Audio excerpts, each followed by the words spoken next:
கடவுள் மனிதனையும் படைத்தான், மண்புழுவை படைத்தான். ஏன்?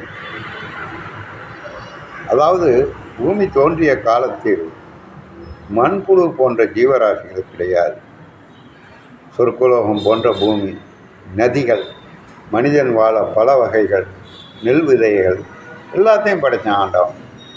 மனிதன் சந்தோஷமாக வாழட்டும் அப்படின்னு.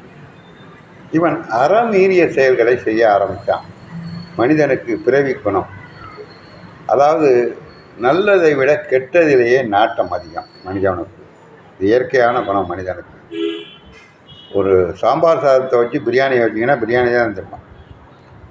அதே போல் அடுத்தவனை கொலை செய்கிறது, கழுத்தை அறுக்கிறது, கொள்ளை அடிக்கிறது, இந்த மாதிரி பாவங்கள் செய்கிற மனிதனை பார்த்தான் கடவுள்.